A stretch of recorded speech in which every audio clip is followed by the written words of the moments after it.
again.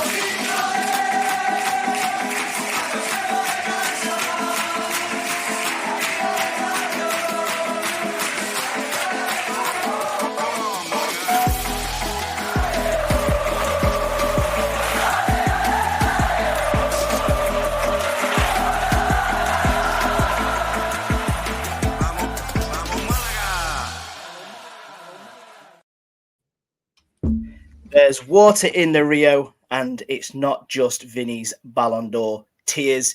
You're listening to the Gearycast, the Malaga fan podcast for all the Gearys out there. I'm Nick Bell, and I'm delighted to be joined by Luke Chambers and Chris Marquez as we relive the match from this weekend where Malaga beat Eibar by 1-0 to get that first win in 5 attempts. Guys, how are you doing?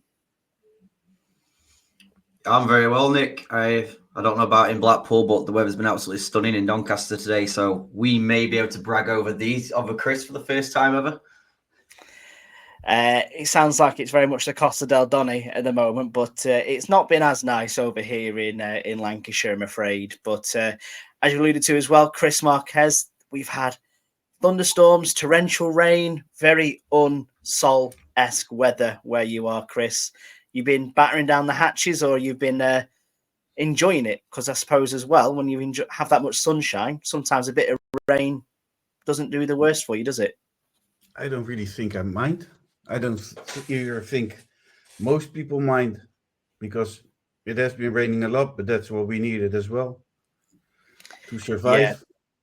So I think if you really much need rain, I think everybody's fine. No, absolutely. And with this, maybe there won't be any swimming pool bans or hosepipe bans in the Costa del Sol when it comes around to springtime next year. It's a much needed. Maybe the difference as well is, it's going to rain at yours for like almost the whole year, but we know the sun is going to shine next week or the week after. So I think it's a bit of rain. Exactly. It's nice being inside. Yeah, a bit of thunder and lightning as well. Always a spectacular show, isn't it? And just seeing water in the Rio as well, going past La Rosaleda, it always it's a bit of a novelty in it, really, considering it's a dry park most of the time rather than actually a riverbed, which is intended. But less about the weather. 30 years. I mean, if it was nice water, it would be different. It was like brown chocolate milk going through the river. Yeah, I think I put into one of my conversations I was having with somebody. It makes the Thames look drinkable. Let's put it that way. It's not the cleanest water, but like you say, much needed. Like it gives everything a bit of a wash. But Alex Ashmore isn't here, so maybe we should stop talking about the weather. He'll feel very left out on that front. And while we have got not just one but 2 games to discuss this week, starting with the first one. Maybe just getting into some news first, guys. Louismi came off on Sunday with what looked to be not a bad injury, but he looked uncomfortable. Luke, do we have any updates on what's happened to him? Is he facing a long spell on the sidelines? How's it looking? No, what it's come out with, Louismi's got a strain in his right foot, apparently. He hasn't trained today, although he's done gym work. I don't think it's anything too serious. I would have been very, very surprised if he would have been involved against Estepona either way. However, the talking point today is more Ramon, which is it Marchan or Merchan? The Spanish reporters was reporting earlier that Ramon was set to be featuring at some point against Estepona. He's been working hard for 2 months. However, he has now got a setback. They're saying it's due to overload in his left quad, which apparently has no relevance to his previous injuries. However, we've seen this script far too many times, and it's such a shame. I just hope it's not too long. Yeah, that is a shame, because we've been counting on him or looking forward to him returning to the fold at least. I suppose to go back to Louismi, Chris, we know this is a player that's got a pretty extensive injury list behind him. When he was brought off, he looked uncomfortable, but he was still walking. Sounds like it's not as bad as it was, but how important is it to keep him fighting fit for as long as possible, because he's a big cog in that Malaga machine at the minute, isn't he? Where we are much better with Luismi in the squad than him out of it.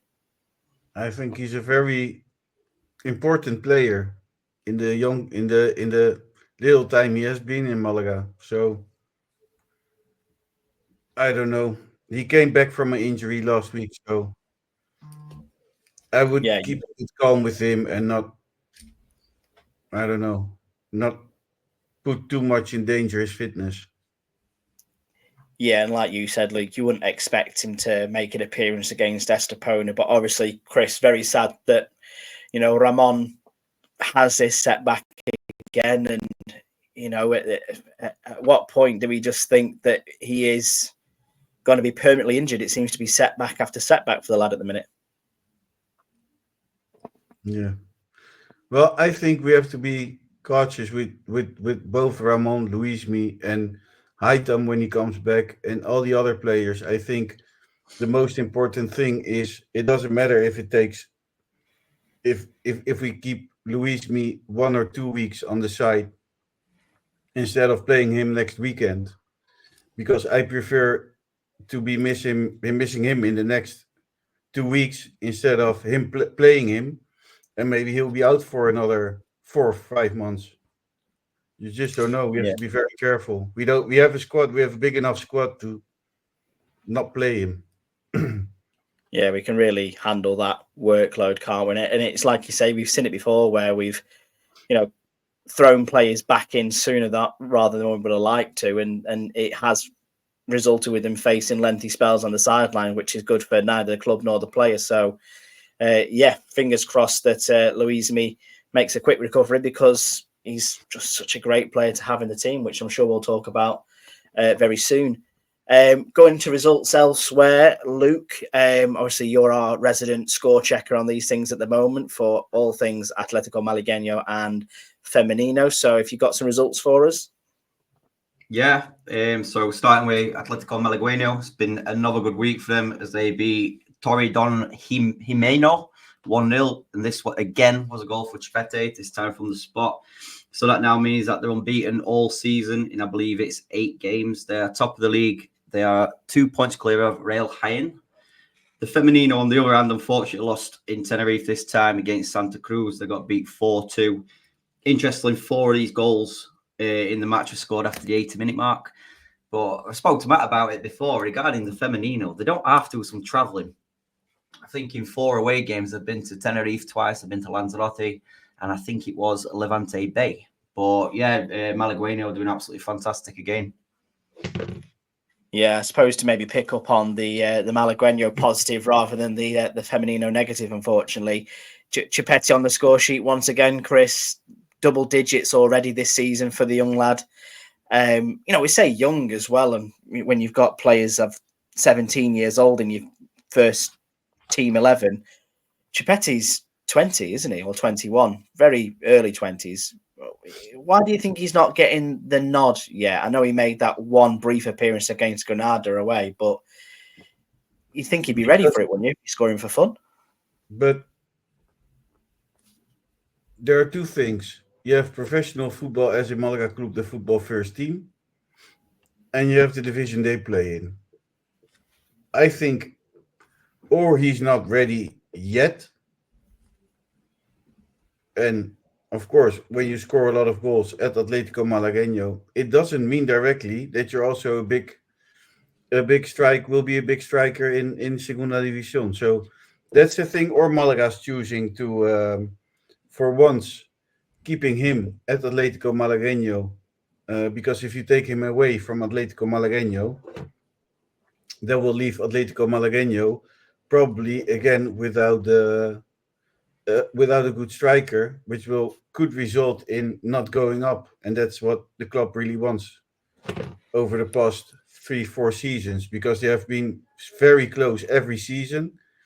They every season make it to the playoffs and never get there. So I think it's also important for Atletico Malagueño to go up, because that means all your youth players will play in a higher league, will get better. Yeah, I think it's obviously getting promotion to the Segunda RFA. So yeah, I can exactly see the argument for that. Luke, do you think it's good for Chipete to stay where he is at the minute and keep firing for Malagueño, or would you like to see him involved more in the Malaga first team, given, like say, the successes of Antonito and Aaron Ochoa Maloney as of late? I see both sides of it. Like, I totally agree with what Chris is saying regarding Malagueño. I would love him in the first team, a part of the first team, not a starter, obviously, just getting the minutes in for the experience, purely because I don't think our strikers are actually doing their business yet. However, on the flip side, if Chipete stays in Malagueño, he keeps progressing. Players like Rocco and Castel, they need goals. They need at least a goal to try and kickstart their Malaga career. It may even take just one goal to get the ball rolling for them guys. But the cup game midweek is a big game for both of them. I'd love to see Chipete starting or even playing, but I do believe it's going to be Rocco or Castel to get their chance to maybe get on the score sheet. Yeah, that'd be an interesting point, because I think Estepona obviously in the league above Malaga at the moment, so probably quite a close fit that way. But I don't know. I think for me is if you've got these young lads, and I get the idea of getting Atletico Malagueño promoted, but if there is a slight percent chance, a 10% chance that Chipete could come in and be a goal scorer, akin to what Roberto did last season, then I'd give him a shout. I really would, especially in the atmosphere that we've got centered around youth and with the manager we've got at the minute. So it'll be interesting, like say, Luke, whether he does start against Estepona in the Copa del Rey in the middle of the week. But that's the future match. But don't you think that if he was up for it, he wouldn't be playing there already? I mean, he has trained with the first team. I don't think, or he's up for it, or they just don't want to get his confidence lost in a first team. Because you have to think of those things. Like coming in as a striker is different than coming in as a midfielder. Because as a striker, there's a lot more expected from you. So we expect much more from Chupete than from Antonito. I mean, it's like Chris regarding the Chipete. Chipete signed a new deal at the back end of last season. Then, like you said, Nick, he's 20 years old. He's not a baby, if you know what I mean. He's not the Antonito, Aaron Ochoa Maloney age. How many goals did he score last season? I'm not sure. I know that he's been regarded as talent. We know that he's scoring now, but maybe his past is very different. We don't know. Yeah. The thing what I'm getting towards is if they signed a new deal, they've obviously got interest in the player. But at that age, did we need Rocco and Castel if they had the plan of Chipete? To me, it's saying they didn't plan Chipete to come into the first team this early. Yeah, I think yeah, because else they would have gone with Chupete. So I think Chupete is really not up for it yet. That doesn't mean he might be later in the season, but I don't know how many goals he scored last season. I don't know if he scored last season 6 goals or 5. I tried to look it up, but I couldn't find it. You already tried. Yeah, but maybe you can find it later. But if he scored 5 or 6 goals last season, why take him away now when he's doing such a good job? Let him gain some more confidence. I mean, in my opinion, the first team doesn't really need him at the moment.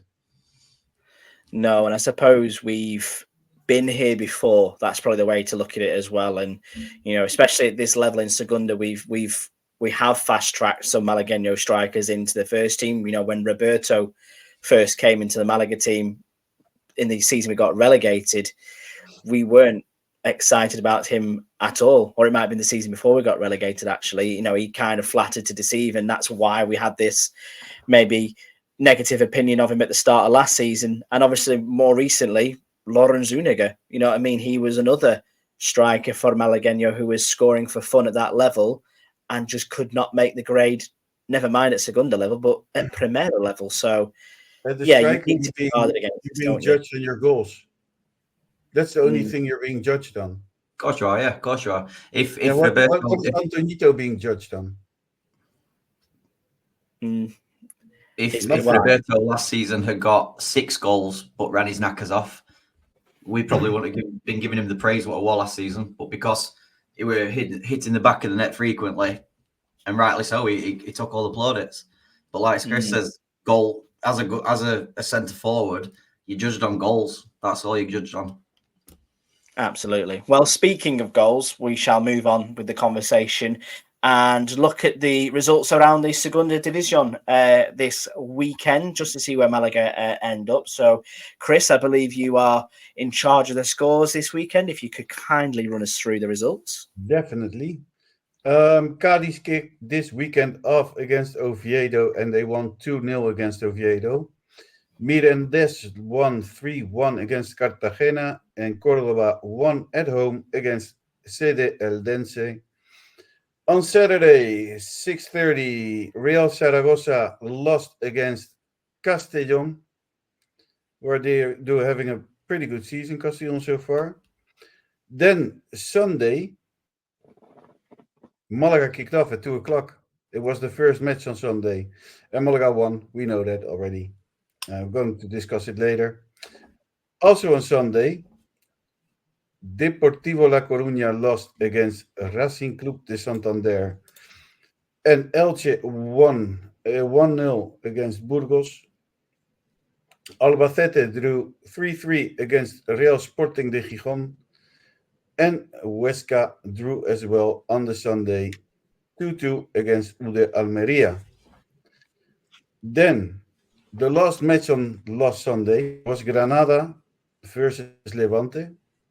Well, that was a pretty tough game for the other team from Andalusia, because Granada lost 1-2 against Levante.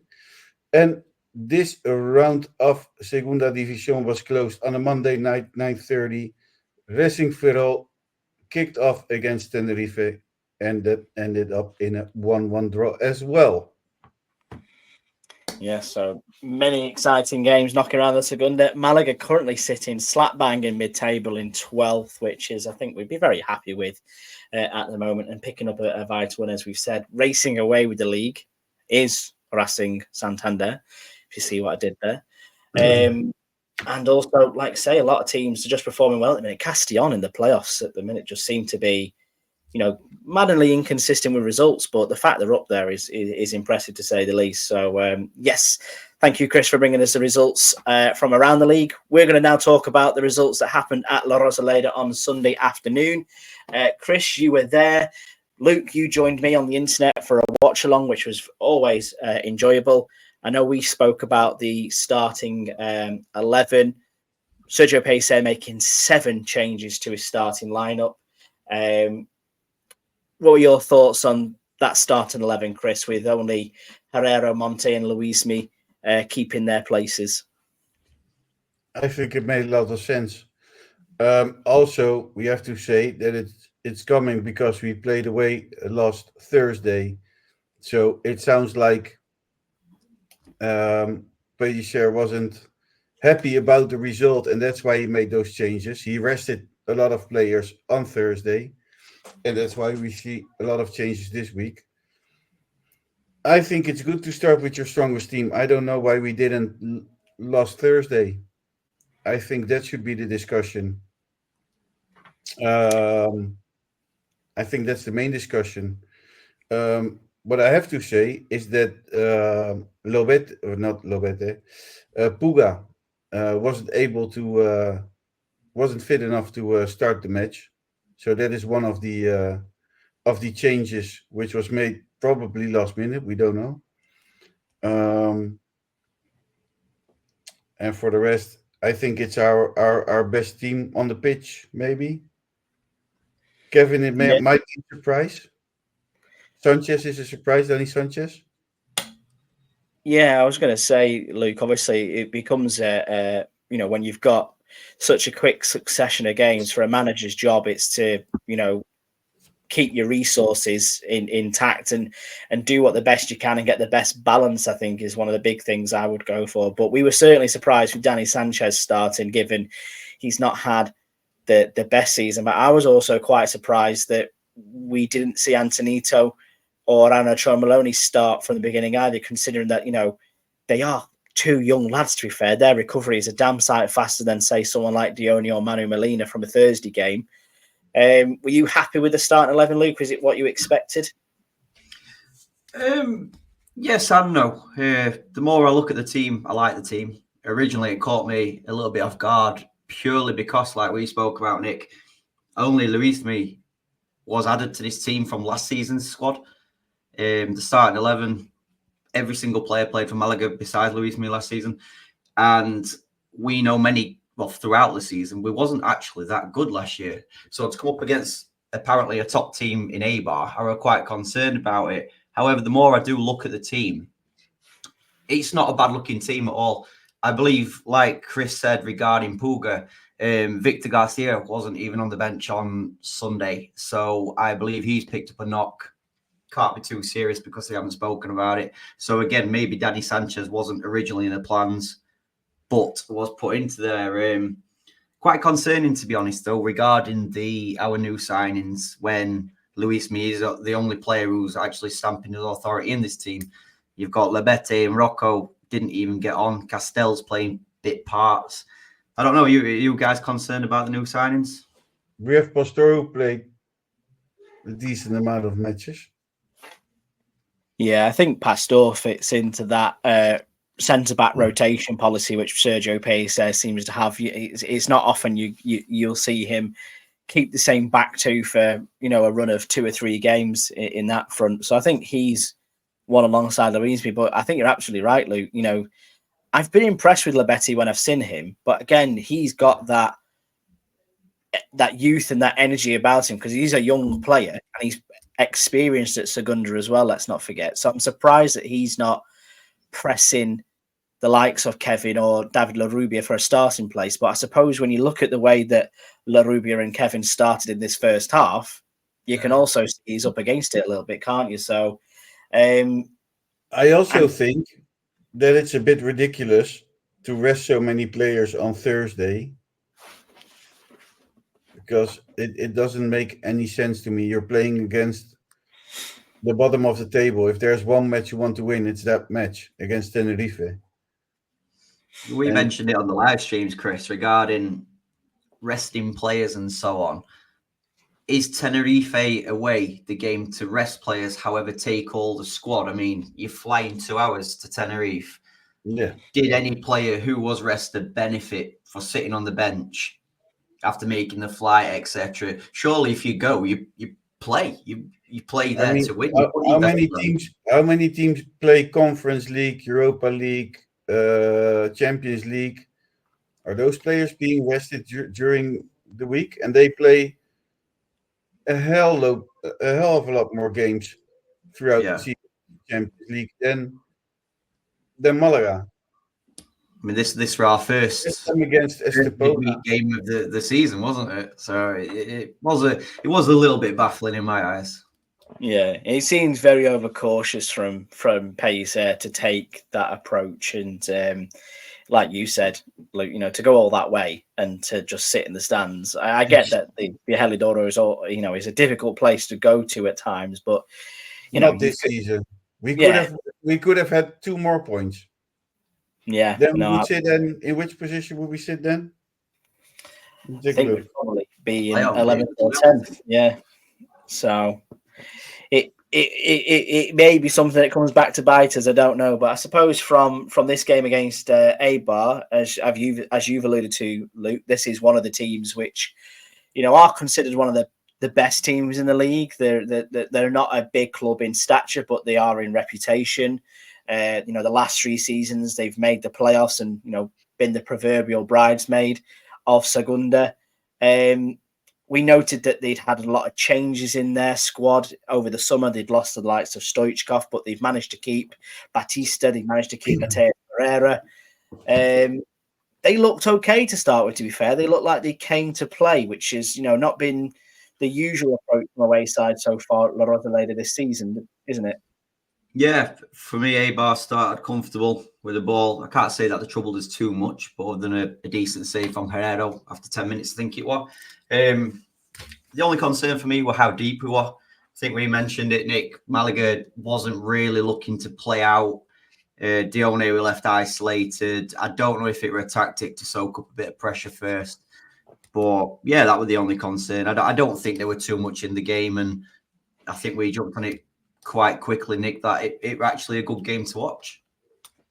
Yeah, absolutely. And from your seat in the Fondo saw, Chris, were you happy to see Malaga absorb a lot of the Eibar pressure to begin with? Because I think that's the way to look at it. They were quite happy to let them play the ball in front of them without them causing too much havoc. That's probably the best way to view it.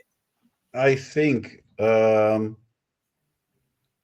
let Eibar play, but also Eibar took the initiative, and Eibar is a very good team. So I think it's worth mentioning as well that maybe Malaga didn't want to let them have the ball so much or have them be the initiative team. But against Eibar, a good Eibar, it's very difficult to get the initiative. It is, and I think once Malaga started to grow into the game, like you suggested, Luke, they started to play a bit of a higher line. They certainly did a bit of a number on Pereira for me. I think Luismi was shadowing him the entire first half and, preventing him from actually playing the game that he wanted to play, which is usually that, really nice, intricate playmaker role and connecting up with Batista. I thought that was handled really well. We were countering a fair bit as well, which I quite enjoyed. Kevin and Larubia were having a lovely time. Dione was coming short to play as a bit more of a feeder for those two wingers. And we were rewarded after a quarter of an hour because some great football down the left from Kevin. He jinks past his man. He gets his cross away. It's a bit of a melee in there, but eventually it drops to David Larubia and he just slots past the goalkeeper and we're in the rafters, 1-0 to Malaga. I'm surprised he got the goal. Yeah, do you think it was should have been offside? I thought it was an own goal, but I looked at the La Liga site, and they gave it to La Rubia, which is strange in my beliefs, because the Eibar player tries to hit it, and he hits it in his own goal. Yeah, so this was the big thing that we were looking at, wasn't it, Luke? Is first of all, was Dione offside from the original cross, which obviously then got parried by the goalkeeper, so it doesn't really matter if he was. But was he interfering with play when Larubia's shot came back in because he was still offside, but it came off the defender's knee? So then you're thinking, right, well, it's an own goal then, isn't it? But no, it's been awarded to Larubia. It's his goal. So, Luke, was it a matter of he didn't get big enough of a touch on it, or what were your thoughts on this goal? You seemed to look like you enjoyed it when it went in. Yeah, just a strange goal, Nick. I mean, I don't know if you watched the footage back at all from the live stream, but pure confusion from us too. We did not have a clue if it had gone in or not. Like you said, then regarding Dione, we were quite fortunate in a way that the goalkeeper parried the ball, because Dione is actually offside, but because the ball doesn't go to Dione, like you said, that's totally irrelevant. Then a bit of smart play from Dione when Larubia takes the shot. Obviously, there's no power in it whatsoever, but Dione, again, he's actually stood in an offside position on the line. If he kicks the ball, he's offside. However, you can clearly see he stands back and allows the goal, and very happy for Larubia at an important time of the game, because Eibar, at the end of the day, was on top for the first 15 minutes. Yeah, and I think that's it. We kind of took the wind out of their sails a little bit. And Larubia, again, having a lot of fun in this first half, I thought. I think between him and Kevin, some of the interplay with Dione was scintillating at times. And we were like, ooh, this is a bit of all right, isn't it? And then, Larubia's clearly got his eye for goal, because 15 minutes later, he comes bearing down that right-hand side, cuts onto his left and tries to swing one into the far corner. For me, Larubia was the big disappointment of last season, Chris. He was the one we expected to be a, key performer in Primera. He played at that level with Merida the season before and done relatively well with them. He seems a different player this season, Chris, doesn't he, at the minute? Yes and no, because I don't still think he's a very good player. Or how do I say it? Every shot on him on target is is way too soft. Always ends up in the keeper's hands. I think a lot of his crosses don't arrive into the box. I think there's still a lot to work on with him. Although he has the action but it still ends up in too little. Would you agree with that, Luke? In terms of Lurik, especially compared to last season, is he still got room to develop? I suppose we all always have got room to develop, but for me, I think we're looking at a different David Larrubia this season compared to last.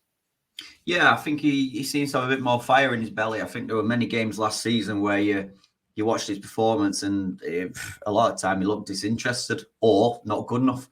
However, this season, I do believe he's worked hard on his game. I mean, we've got to remember he had a couple of weeks out injured as well. But it's a big season for David Larrubia, Danny Lorenzo, Kevin Medina, players like that, because although in age they are still younger players, these guys are hitting 60 and 70 appearances for Malaga first team now. This is the stage where they at least should be at. They've got the capability, but like Chris said, the consistency is the issue. David Larrubia had a great game Sunday. He could play against Levante away next week and be non-existent. We need these guys to start hitting 5 or 6 games of good form, and then that'll actually prove how good these boys are. I mean, I think you can't take Larrubia or Dani Lorenzo or Kevin as talents anymore. For me, the capability is there. I think we like to think in our heads what they can do. How often do they show it? Probably not as much as especially Malaga fans would like them to do. No, but also not as they should, because every shot on target I see of Larrubia ends up in the keeper's hands, and not every shot on target has to be a goal, but at least put some power in every attempt. And this is, I don't know. I see a lot of Larrubia losing the ball, not this Sunday, or I see a lot of crosses going into the box, which don't go anywhere. And that's a problem we have. That's a problem we had last season, and it's a problem we have this season, that we don't create as much chances as we should. Look at other teams. Look at how other teams, Tenerife, for example, how many chances did they get? Yeah. We get 1 or 2 every match. I mean, we also have to be a bit more, I don't know, a bit harder on Malaga. Yeah, I think especially when you look at, in terms of what we're saying, as well as that we're being over reliant on our wingers to be taking shots and to be the goal scorers. You look at Antonito, Kevin, Larrubia doing those jobs when the strikers aren't fulfilling their duties at the minute. It's kind of heaping more pressure on them, ironically, isn't it, Chris? As you were saying, that role it comes with a certain amount of pressures, but. I think for this game, Larrubia and Kevin certainly excelled, but you're spot on, Luke. It's whether they keep up that momentum. It's whether they go into that next game against Levante and put in another stellar performance, or whether they go back to being anonymous. We'll find out in a week's time. But I suppose on the whole, in that first half, Chris, I know me and Luke on the live stream are very happy with what we've seen. We've seen Malaga, absorb, plenty of pressure from Eibar to begin with, but then really control the game by 45 minutes. And it was actually quite decent football to watch, compared to the 5 draws we had previously. I've said to Matt as well, it was a nice match to watch, but also a bit boring, maybe. I think compared to some other games we've watched recently, and I look at the last game, for example. Yeah, exactly. You look at the game against Oviedo, for example, and especially in the first halves, if you was to compare side by side, we were waxing lyrical more about Santi Cazorla and the way he was playing, and we were standing off people. Whereas in this game, I think we actually took the game to Eibar. I feel like we were more than their equals, if not better than Eibar by the time we got to the first half. I think as well that Eibar didn't create it much, because I think defensively, for the first time this season, we were very strong. And I think that's why we won this match, because on the other side of the pitch, Malaga didn't create many chances. It wasn't Malaga got a goal, and that's about it. Yeah, I think you said it spot on there, Chris. I mean, I've put for my first half notes defensively. I thought we were good. We were structured, limited Eibar to very little. Up the other end, I know we spoke about it, Nick, and maybe saw two different sides of the game. I thought around the halfway line, the work between Dione, Larrubia, and Kevin Medina grew as the game got on, and some of it were very, very nice to see. However, the negative, what I'm seeing quite a lot, is when we get to that final third, whether it's a passing move, what goes wrong, we're not shooting, or the delivery is just poor. I would just like to see a little bit more in that final third from Malaga. And that's what I'm saying. That's what I said about David Larrubia. You can be a great player. You can be a great boss. Can have a great boss like Kevin. But if it ends up in nothing. Do you guys think, like, I'm a huge Antonito fan purely because he seems to have the balls to shoot. It's a new breed of player. Are the rest of the guys, the Larubias, the Kevin Medinas, and so on, are they too similar players? If you know what I mean, like they're generally cut inside, regular. Do we have too many of the same player? They all do the same trick. Yeah, well, we spoke about it, Luke, didn't we? In terms of we've kind of got too many wingers now. Yeah. We've not even discussed Yanis Suramani so far in this game. Obviously, he didn't play, but he's another option that we could have had on the pitch, and he wasn't involved. So ultimately, yeah, potentially too many of players who need to maybe show a little bit more in that case. But I suppose going into the second half, the big talking point at the beginning of the second half was the penalty shout for Malaga. About 53 minutes in, it was a challenge from Einar, really, wasn't it? It was a bit of a push in the back, which looked like a handball as well from the Eibar player. But the referee went to have a look at it and waved it away. Chris, we're quite content with not getting that penalty. We would have been pissed off. It would have been against us, wouldn't it?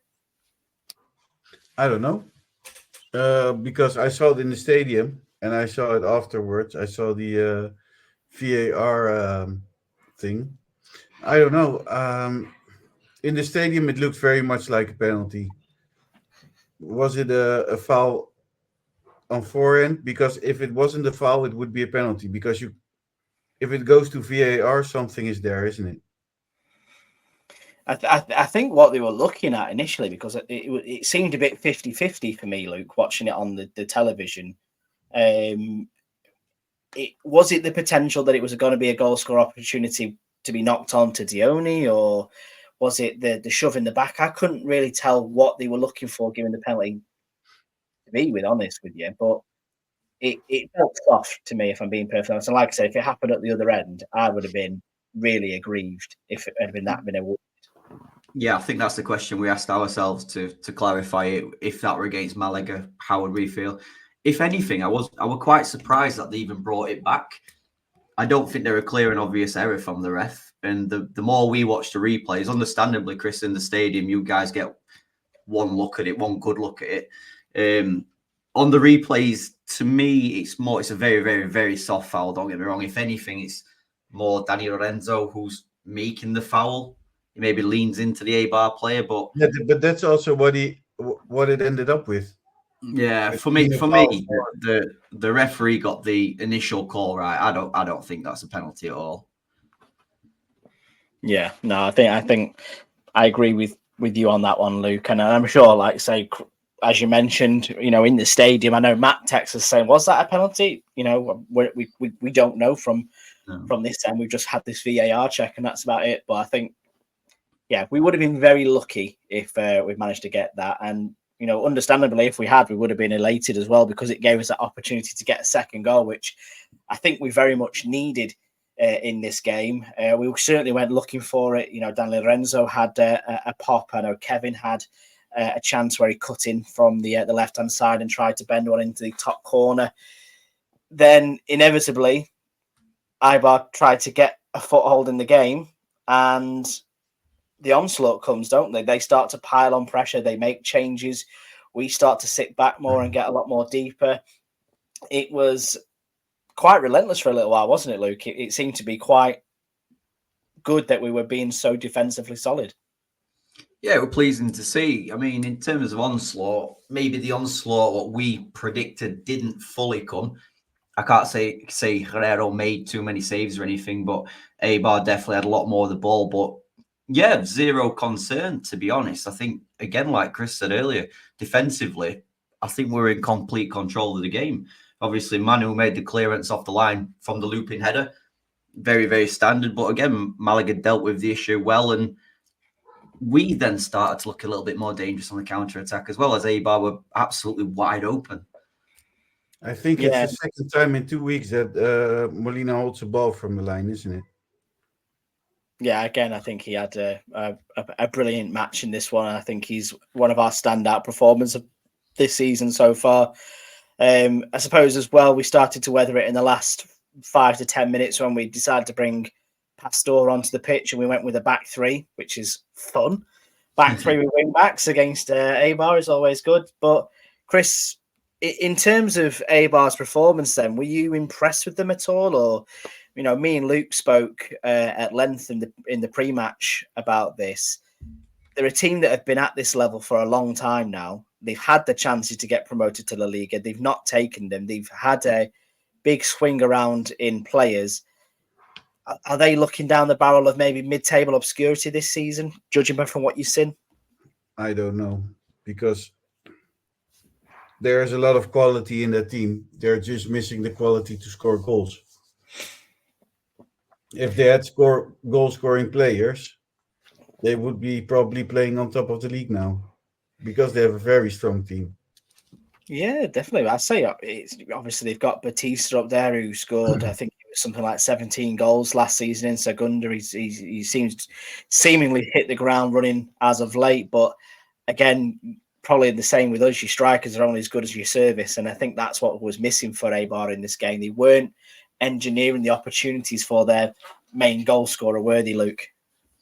No, they won it all. And to be fair with Eibar's performance, the bit what surprised me the most was the defence.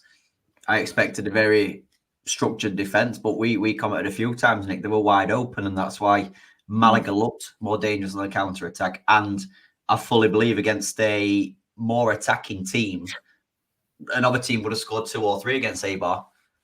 Because we know we lack the creativity, we're not going to score 2 and 3 goals per game.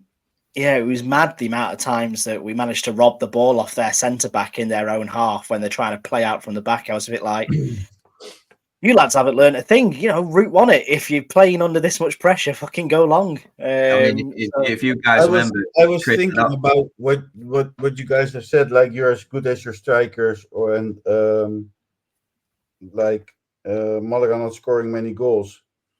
But how many times did the ball get to Dione? Not a massive, a lot to be fair. And I think that's the blame on David Larrubias and Kevin's. But how many times was Dione in the box? I can't remember seeing him in box very often. Yeah, I think Dione's not in the box. Looking for it, didn't he? He's going to look for it. And why is he going to look for it? For me, it's more of an issue with Malaga. For me, I don't actually believe Malaga play with like a number 10. I know we say Danny Lorenzo's the 10 or something, but like we said the other day, Nick, I think it's more of a pivot 3 that leaves Dione in a massive, massive space where, as a striker, he probably doesn't want that space. He wants to be going forward, but because there's that much room, he's got to drop deeper and deeper. When you have that flat 3, or say that pivot 3 in the middle there, for any team, this is not just Malaga, you either have to go with a choice of having a false 9, someone who plays as a double role 9 and 10, or you have a target man if you're going to play out into the wings like we do with Larrubia or Kevin. I don't see us having a player like that in our team. Rocco maybe could be a target man, but I don't trust him to be that way inclined. If you used to look at some of the teams that have been promoted out of this league in the last few years, they've always had somebody who is a bit of a bagsman, a bit of a shithouse up front. And again, I just don't see us having that unless Dione really kicks on, and I don't doubt his ability, but I don't see him being the person that's going to score us 20 goals this season, unfortunately. But he's the best we've got up there at the minute. He's looking a hell of a lot better this season. Yeah, He's looking a lot better. Did you guys think ending last season, regardless of what happened to Roberto, he was going to leave? Would you guys have thought that 12 games in, Dione was our number one striker? Would you have expected that? Because I know for sure I wouldn't have. If Roberto had stayed, I generally think at the minute, the way that this league has opened up for us and the way we performed, if Roberto had stayed, he'd be one of the top goal scorers in the league at the minute. Do you know what I mean? Like I said, I think the way that we've opened up and the way that we've played, having a striker like Roberto who puts in that much effort is that, deep lying striker, but also target man if you want him to be. We'd be having a field day, which again leads back to the question we discussed on Sunday, Luke. Could we have kept him for another season, let him go for nothing at the end of it and got some compensation maybe, but we would have given this league a really good go? I don't know, Chris. I don't know if you've got any thoughts on that. I think there is a chance, looking at the league and at the table, that with Roberto, we would be on top of the league now. And we would definitely go to playoffs. Yeah, like I say, he was a match winner for us last season, and he kept us up there for the most part. And I think he could have really been the difference between sitting in 12th and sitting in the top 6 at this moment in time. So 3 even. Yeah, but that's the past. We win or draw against all the big teams.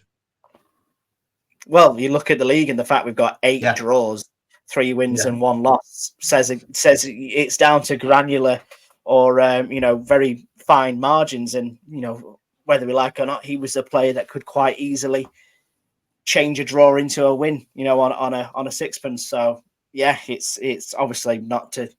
He seems to be doing very well at Braga at the minute. He's been rewarded with a call up to the under 21s, but it's very much a matter of what could have been for Malaga. And, I'm sure with a bit more backbone, maybe from the club, we could have been discussing, our Roberto hat-trick this weekend. Who knows? But a 1-0 victory overall, like I say, not to take anything away from this game. It is a big win. It is the first win in 5 games after multiple draws. Luke, this is a big win, isn't it? This is, really helped Malaga out at the minute and put some distance, more importantly, between ourselves and those teams at the bottom. Yeah, massively. It clears a few things up. It's a huge 3 points against a team what is tipped for promotion in the long run. Yes, we have a fantastic record of only 1 defeat, but on the flip side, before this game, we'd only won 2 games in his first 11. So sat 3 points above the relegation zone. This 3-point takes us straight up the league. Good numbers on the board. And it continues this impressive start to the season. 12 games, 1 defeat, 6 clean sheets in 12, which I think is fantastic. For a newly promoted team, I don't know. Yes, we wanted more wins than draws, but for me, it's a near on perfect start for Malaga. I mean, did you guys expect 12 games in that we'd have 1 defeat? Absolutely. No, I know I didn't. No. Definitely didn't. No, but I think drawing is losing as well. No, I don't at all. No, I think you've got to take the positive. I think you mentioned it, Chris, on the previous podcast. It's like if you draw a game, you're not as deflated as if you'd lost a game, or you're not as elated if you'd won the game. So it's a mixed emotion, isn't it, when you draw a game? I think that'll be the crux of the matter for the season, though, boys, is that whether we like it or not, Pellicer is a man who plays for the draw. Plays for the draw. I've been saying for seasons. And is that the right person for Malaga? Well, it's not the way I see Malaga as a football club. But you've got to look at it. 6 of those 8 draws have been away from home, which in this league, I guarantee there isn't many teams who are not losing away from home. And if that's Sergio's way, then fair enough. But you've got to look at some of them results as well. We've been scoring 2 goals per game in some of these games away from home as well. How many draws did we have last season? Too many. In a bad league. However, this is a totally different circumstance, Segunda, isn't it? We say about strength of a lot. There will be this. until his end of days, because this is the football Pellicer plays. Yeah, I mean, That's- it's This is not his pretty. style of It's not football. pretty. He's the perfect manager to Keep a keep team up, you mid-table and not relegate. and that would Is be that what you absolutely want from perfect. Malaga in the future? Yeah, I think regardless of what happens this season, Pellicer will finish at the end of the season.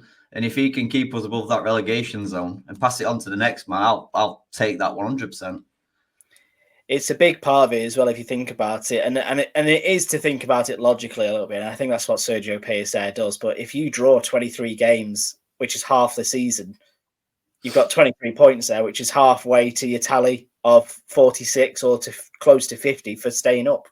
So if most of them form to be away matches as well, then I suppose I can see the logic. But it's just it's a little niggle in the back of my mind. It doesn't bring you it doesn't bring you further for the future. So what would you reckon for next season?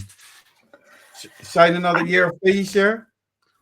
Well, I agree with Luke. To be honest, I was surprised he stayed on this season. I genuinely. Would you sign him for next season as well? We'll see how the season goes. At the moment, yeah. And the season after that as well. If he keeps you at mid-table. It's a long way ahead. I mean, We're not even going going to be here. You know what I mean? It's. Gigante de loca. I think we can say that we got up to Segunda with loads of luck. Agreed, but I personally think we're a much better, stronger team now than we was last season, and I don't mean personnel. But we're also in a much more stronger league now.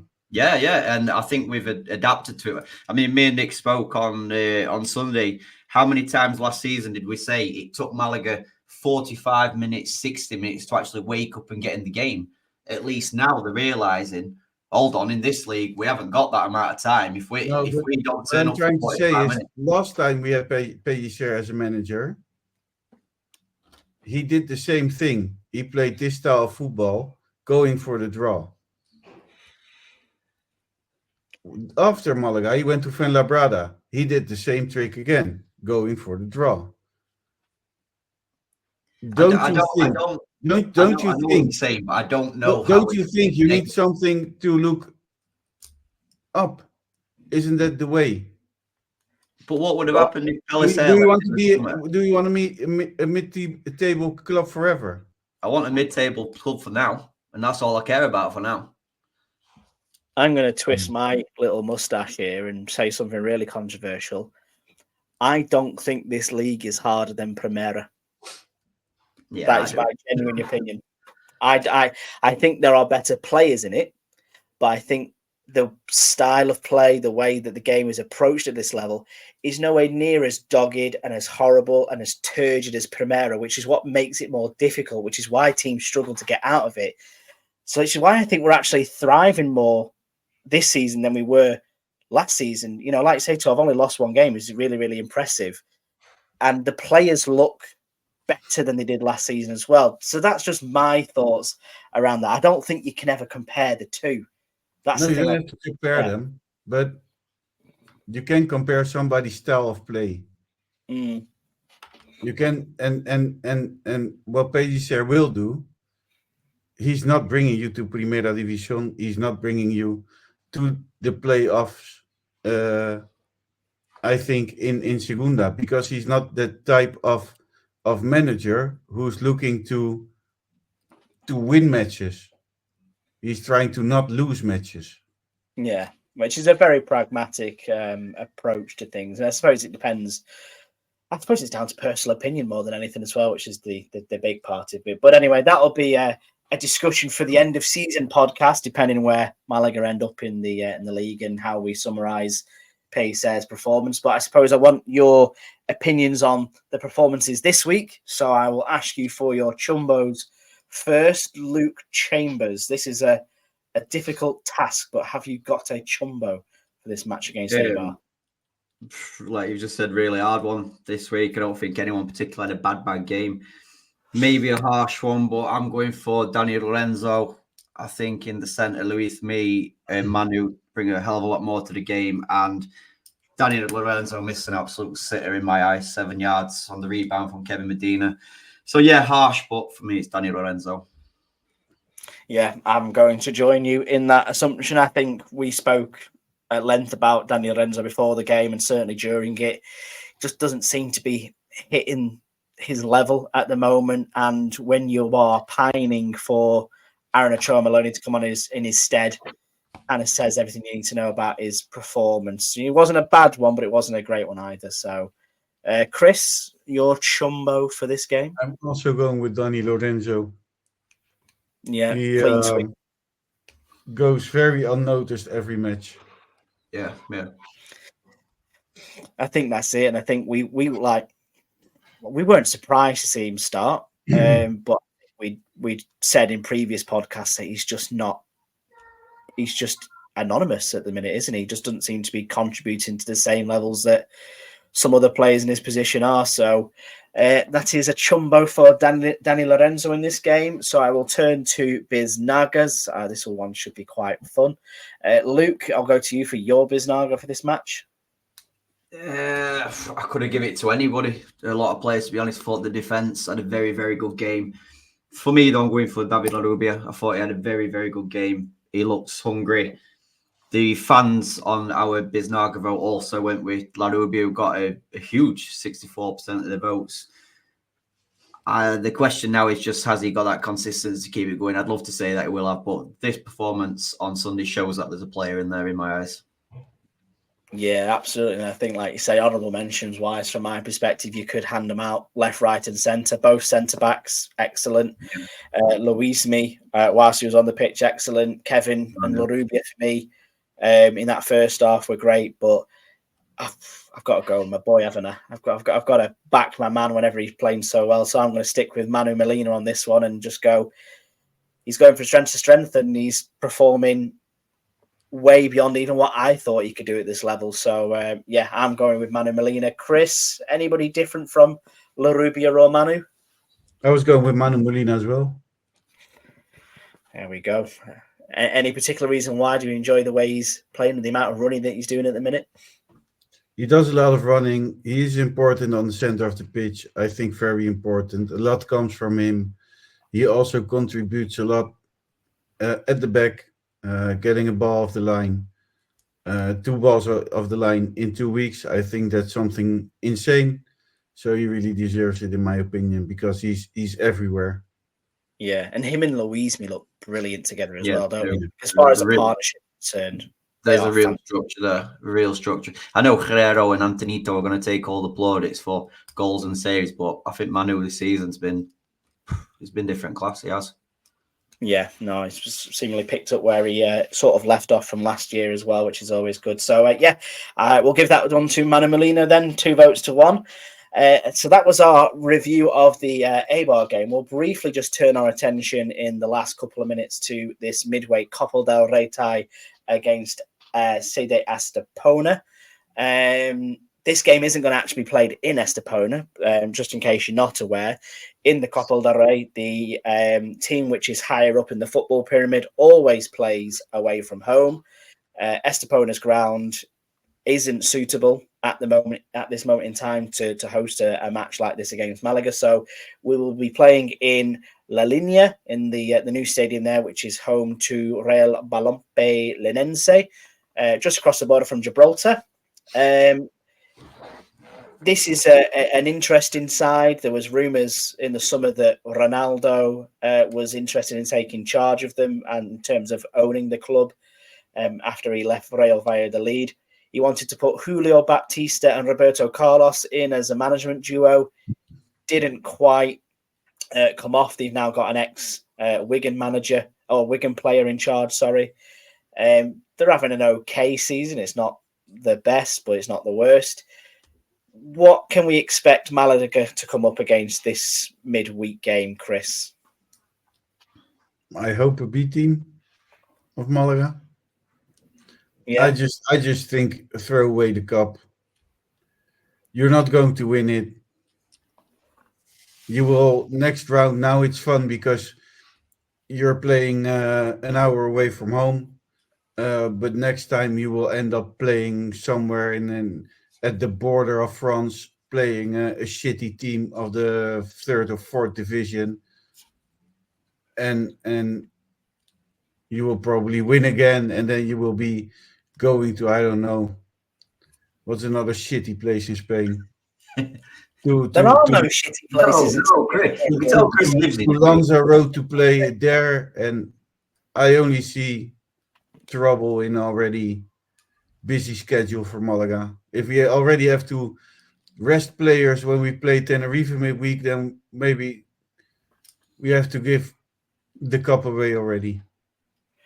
And I'm gonna look into the top corner of my screen here at Doncaster Luke, who I know is a cup purist. I'm assuming that you don't agree with Mr. Marquez here on this, and you want to see Malaga go on a bit of a cup run. No, not at all, mate. I'd rotate fully. I'd play Chris. I'd play Matt. I'd play Javi. Basically, I don't think the cup should take any kind of priority this season whatsoever. We do have a stronger squad this season. Therefore, there is many players who need minutes, i.e. the two lads who we've mentioned up front. If we win, there's no real negative, as that's what football is about. However, I fully understand what Chris is saying. There's no reason to go into this game thinking of a strong 11. I'd definitely chuck a couple of the kids in. I don't know what kids they want to put in. It's a fun tie. It's a fun tie for the people on the Costa del Sol. But yeah, it's for who? We don't need this cup. In Estepona, maybe. Because do you see any Malaga fans being excited? Yeah, I don't know. Yeah, I'll be excited. I'll be the positive. There must be plenty of Malaga fans in But why are you so happy about the cup? What do you want to go to Barricaldo again on a Thursday night? Exactly. That's exactly why I love the cup, because you wouldn't come up against these teams. Don't get me wrong. It's all well and good that you're going away to Santander and to Valencia to play Levante away, and you're going all the way up to Galicia to play Deportivo in the league. But you could get some absolutely niche, wonderful football club that you get to go visit in Extremadura or somewhere like that. What? Really well. Match. But Nick, because then you could also get Andorra away. Yeah, you could get Andorra away. But also, if you advance into the round, you could also get Barcelona at home. Why would I want to play Barcelona at home? Because it's a plum tie. It's a cash generator. It's a bit of TV money that goes into the coffers. You've got to think in the long game. So as much as it's an arse sake to go to the border of France now and play Baracaldo, think about the money that probably Malaga made by playing Real Sociedad in the round last season. I'm going to be honest. I don't think it's that much. It's more than you would have if you weren't in it. Let's put it that way. And plus, a cup run's fun, and I genuinely believe that Malaga can fucking win the whole thing. So that's where we'll end this one. Estepona on Thursday night, 5-0 win. Castel with a hat trick. It's happening. I'm on board the Copa del Rey Netta. It's coming home. But yes, no, in all seriousness, there we'll have a bit more of an in-depth preview going up on socials of this Estepona game. No, we're not. It's a bit of an unknown. Nobody cares. Luke says he's going to do a lovely little preview and tell us about the history of Estepona. Because we all care about what Estepona. Detail. I thought you were going to do the tour of Cilla Black and how she died there and things like that. No, there's a statue there of her. Yeah? I'll find something. Is there anything to preview for that match? Yeah, bits and bobs. Interestingly, though, Chris, a question I wanted to ask you. Obviously, being down on the coast. No, I don't go to Estepona because I don't. No. But is there any? It's even not a nice place to go to. No, but is there any doubt about this game going ahead? Obviously, with the major storms, what you guys are having is surely the sun's going to beam it out, isn't it? Nah, I think with that new stadium, because it's grass, isn't it, at Lenin? Yeah, but listen, these massive storms and things. I went on my how do you call, I don't know what you call them in English, on my step yesterday. Is it the step? You noticed My, that? Porch. On your Huh? porch. No, on my with two wheels on a Bike, Oh, your exercise bike. no on a cart. Oh, your scooter, scooter. Yeah, I have with two wheels. How do we call them? Where you stand on? Living on Mars. A skateboard or a... No, it's a skateboard with the stick on top to hold Yeah, your scooter. hand. Yeah, scooter. We got that one right. Okay. Scooter. Scooter. Scooter. Are you ready? So I saw a video. I saw a video earlier of a guy on a And scooter. I went yesterday on driving the to about scooter. a foot in the I went for a round, and there was no problem. So I Either- think I think the news, because nobody shows you on social media not the bad things, isn't it? You only see, you get to see the bad things, like we're almost all drowning here. Yeah, it's You normal know to what I us mean? here. If I was Remember all year round, we have to look at the beautiful pictures of you guys in the sunshine and the beach and the bars and all that. Like, this is our time. Let it rain. This is well, like... if you looked at my social media yesterday, I have Chris on the it's scooter. not that I'm always It's posting. Chris in that video. Yeah, that's every Yeah, day. that's not rain, mate. Honestly, like this is We like live when up it snows north. down south. We live Luke. up north, remember? Yeah, do you know when it snows down south? Stuff. Yeah, when it snows down south and the entire country grinds to a halt, and we're just up here in Yeah. coats going, "It's snow, lads." I feel like that with Spain at the minute. It's rained a little bit, and they're all going, "Oh no, it's raining!" You're like, "Bit of fucking rain." It was 60 liters per square meter per hour. Yeah, I think there's more Victoria Sutton events on a weekend.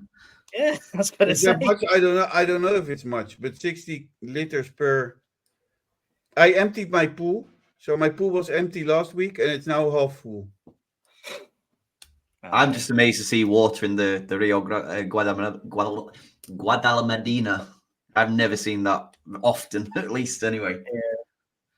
And it's not very nice water, but it's doing its job. That's the main thing. That's what it's built for. It is. But anywho, not to drag this on into more weather chat without Alex Ashmore. So I will wrap things up here and say to you, like we said, we're going to have a little breakdown on social media from Luke Chambers on the Estepona game. We will have a preview of the Levante game coming out at the weekend, as well as Malaga travel to the Valencia region on a Monday night football. And I suppose the last thing for me to do is to thank you guys for listening at home. Thank you, Luke in Doncaster, for joining us. Pleasure as always, mate. Thank you very much. We'll try to get some Estepona news out, but if not, Vamos Malaga. Or is it not Vamos Malaga? Oh, is it Vamos or not Vamos? Not. No Estepona news needed. There's nothing to tell about them. No, and from the Costa del Soggy, Chris Marquez, thank you very much. Oh, I'm drowning. Oh, I'm drowning. And once again, thank you to all you listening at home. Go and follow us on social media if you would like to, or give us a follow on YouTube, or even give us a rating on your place where you get your podcast from as well. It always helps getting the GearyCast word out there. I've been your host, Nick Bell. Thank you very much for joining us. And as always, Vamos Malaga.